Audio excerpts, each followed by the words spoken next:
Shalom semuanya, kami dari kelompok 6 akan mempresentasikan hasil diskusi kami mengenai Isaac Newton. Kelompok kami terdiri dari saya sendiri, Lydia Febrita, ada Hardias, dan ada Patricia Talakwa. Selanjutnya kita akan membahas mengenai biografinya. Next, Dias. Nah, Newton lahir pada tahun 1642, tepat pada perayaan Natal di Woolsthorpe, Inggris. Ayahnya meninggal 3 bulan sebelum ia lahir, sehingga ibunya harus bekerja untuk memenuhi kebutuhan mereka. Dan mereka hidup cukup sulit pada masa itu. Pada usia 3 tahun, ibunya menikah dengan Barnabas Smith, namun tidak menyukai Newton. Sehingga Newton disuruh pindah untuk tinggal bersama neneknya dan menjadikannya seorang penyendiri dan kurang bergaul. Sehingga dia hanya bersama neneknya bertani untuk memenuhi kehidupan mereka. Semasa kecil, Newton sudah cakap dalam bidang mekanika dan cekatan dalam menggunakan tangannya. Namun, dia tidak begitu tertarik dengan sekolah, atau dia di dalam sekolah itu ogah-ogahan dan malas tidak melakukan pekerjaan-pekerjaan yang seharusnya dia lakukan. Next. Nah, pada umur 9 tahun, Newton sedang beristirahat di bawah satu pohon rindang sambil menggambar. Namun dia merasa jengkel pada saat menggambar ketika lama-kelamaan dia merasa pohon rindang yang tadinya teduh, sejuk menjadi panas, yang pada akhirnya menginspirasi dia untuk membuat jam matahari. Dia merasa kenapa yang tadinya teduh sekarang atau lama-kelamaan menjadi panas atau menjadi terik. Nah, pada umur 12 tahun, Newton lulus dari sekolah dasar dan melanjutkan sekolah ke sekolah bahasa di The King's School. Nah, dan dia tinggal di kos milik William Clark karena mereka menyukai Newton. William Clark meminta Newton untuk tinggal di rumahnya karena Newton dapat membantu mereka memperbaiki listrik, membantu mereka pekerjaan rumah, dan lain-lainnya. Pada umur 15 tahun, Newton melakukan eksperimen yang membawa dia menjadi seorang penemu remaja dengan menemukan jam tetesan air. Next. Nah, selanjutnya pada umur 18 tahun, Newton mulai berkuliah di Universitas Cambridge dan menjadi awal dia terkenal dalam ilmu pengetahuan. Pada saat dia berkuliah di Cambridge, dia juga cukup sulit sehingga dia melakukan pekerjaan-pekerjaan lain di samping menjadi seorang mahasiswa. Pada umur 21 tahun, ia meletakkan dasar teori ilmu pengetahuan yang mengubah dunia. Dia mulai, sebenarnya bukan umur 21 tahun awalnya dia mau melakukan teori, tapi pada umur 21 tahun dia mulai meletakkan teori-teorinya dan dianggap oleh ilmuwan-ilmuwan lain merupakan teori-teori yang dapat mengubah dunia. Pada usia 26 tahun, Newton menjabat sebagai profesor matematika di Universitas Cambridge. Pada tahun 1689 sampai 1960, Newton juga menjabat sebagai anggota parlemen yang mewakili Universitas Cambridge.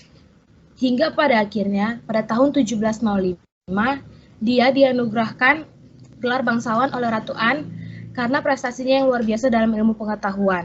Juga dia berperan cukup banyak dalam bidang politik. Dia juga sebagai salah satu yang menjaga keamanan mata uang pada saat itu, karena ada pergantian mata uang dari mata uang lama dan menjadi mata uang yang baru, sehingga Newton yang ditugaskan untuk menjaga mata uang tersebut. Dan juga banyak teori-teori dia, banyak penelitian-penelitian dia yang diakui oleh para ilmuwan sehingga dapat mengubah dunia pada saat itu. Dan dia juga dikenal sebagai peneliti atau ilmuwan yang cukup jujur dan memiliki moral yang tidak bercela, sehingga dia dapat prestasi dari Ratu Anne tadi. Selanjutnya akan dijelaskan oleh teman saya. Berikutnya kita akan masuk melihat prestasi dan relevansi dari Isaac Newton. Ada beberapa prestasi yang diraih oleh Isaac Newton. Yang pertama berkaitan dengan teori gravitasi, yang kedua visual cahaya, ketiga kalkulus integral, keempat gerak benda atau dikenal juga dengan hukum Newton 1, 2, dan 3. Kemudian dalam bidang termodinamika berkaitan dengan penyelidikan tentang panas, Kemudian dalam bidang astronomi, di bidang akustik berkaitan dengan ilmu tentang suara dan dalil binominal, serta Isaac Newton juga merupakan orang pertama yang mengutarakan asal mula bintang-bintang. Saya akan menjelaskan beberapa secara singkat. Yang pertama yaitu mengenai teori gravitasi. Jadi Isaac Newton ini suatu hari saat ia beristirahat di bawah pohon apel, ada buah apel yang jatuh di depannya. Lalu Newton ini terusik dengan jatuhnya buah apel tersebut dan timbul pertanyaan mengapa buah apel jatuhnya selalu ke bawah. Nah, dari peristiwa alam yang biasa ini akhirnya menjadi tolak dari penelitian Newton hingga ditemukannya gaya gravitasi. Nah, gravitasi adalah suatu gaya tarik bumi karena pengaruh medan magnet. Gaya gravitasi yang besar akan menyebabkan sebuah benda akan terasa berat. Nah, sebaliknya ketika gaya gravitasi yang kecil, maka akan menyebabkan sebuah benda menjadi lebih ringan. Nah, penelitian dari gaya gravitasi ini kemudian dituangkan dalam sebuah buku yang berjudul Filosofi Naturalis Principia Mathematica, atau disebut juga dengan buku Principia. Nah, dan buku ini diterbitkan dan dipublikasikan pada tanggal 5 Juli tahun 1687. Dalam buku ini, Newton mengemukakan teorinya tentang hukum gaya gravitasi dan juga hukum gerak. Newton juga menunjukkan bagaimana hukum-hukum itu dapat dipergunakan untuk memperkirakan secara tepat gerakan planet-planet yang mengelilingi matahari. Nah, ketika Newton sedang menyelidiki gerakan planet, dengan jelas dia merasakan bahwa bimbingan tangan Tuhan ada di dalam pergerakan planet tersebut. Nah, buku Principia ini merupakan karya Newton yang mendapat dukungan dan bantuan keuangan dari Edmund Halley. Nah, Newton memperjelas pandangan mengenai heliosentrisnya juga tentang tata surya yang dikembangkan dalam bentuk modern. Karena ada pada pertengahan 1680-an, dia sudah mengakui bahwa matahari tidak tepat berada di pusat gravitasi tata surya. Bagi Newton, titik pusat matahari atau benda langit lainnya tidak dapat dianggap diam. Namun, seharusnya titik pusat gravitasi bersama bumi, matahari, dan planet-planetlah yang harus disebut sebagai pusat dunia. Karena pusat gravitasi diam atau bergerak beraturan dalam garis lurus. Boleh di next.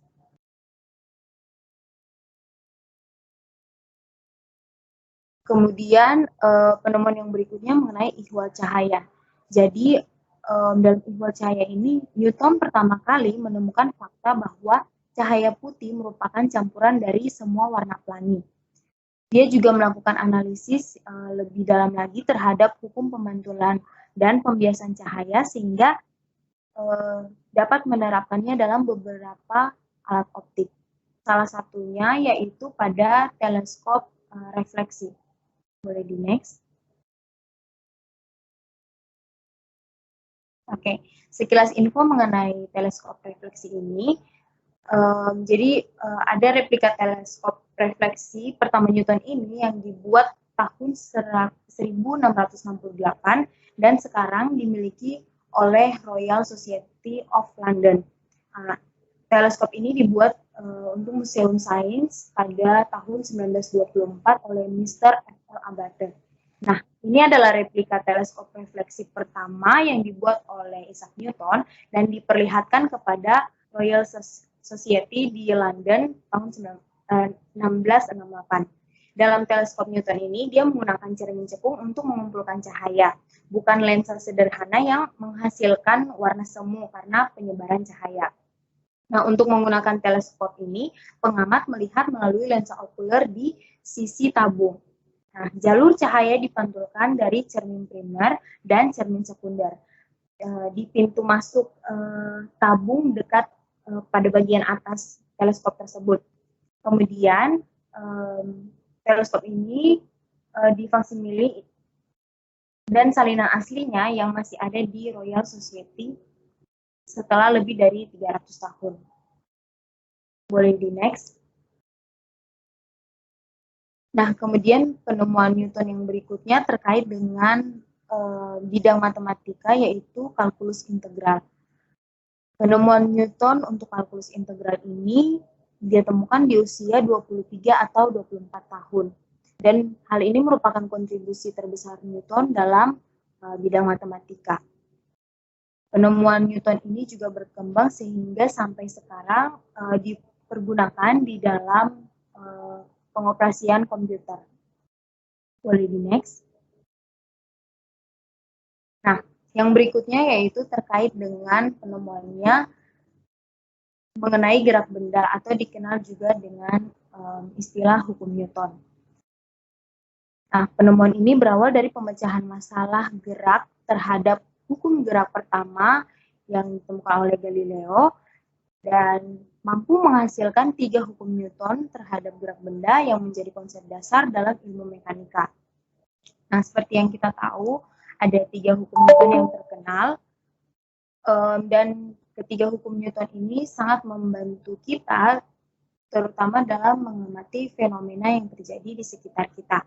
Seperti contohnya pada hukum Newton pertama, yang berbunyi bahwa suatu benda akan berusaha mempertahankan keadaan maupun posisi awal yang dimiliki.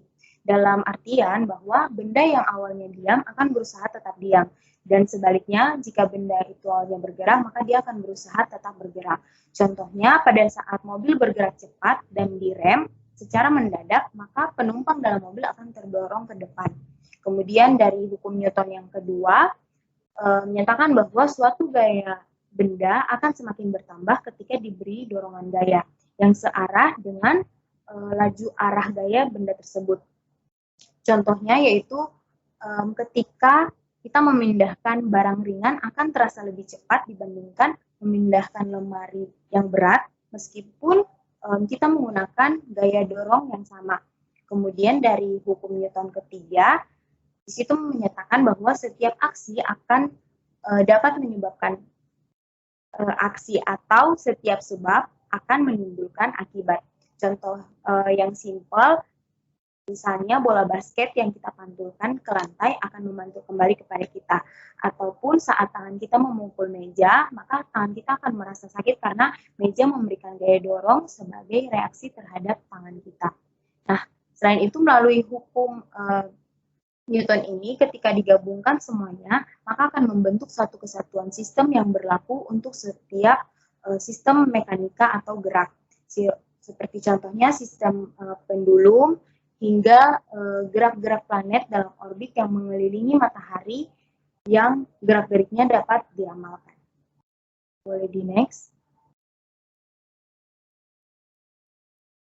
Nah, ini ada beberapa relevansi lain dalam sumbangsi penemuan Newton dalam termodinamika, di mana aplikasi termodinamika bisa terjadi pada tubuh manusia, hingga dapat digunakan dalam sistem perangkat elektronik yang bisa kita gunakan setiap hari sebagaimana perkembangan teknologi yang sudah terjadi.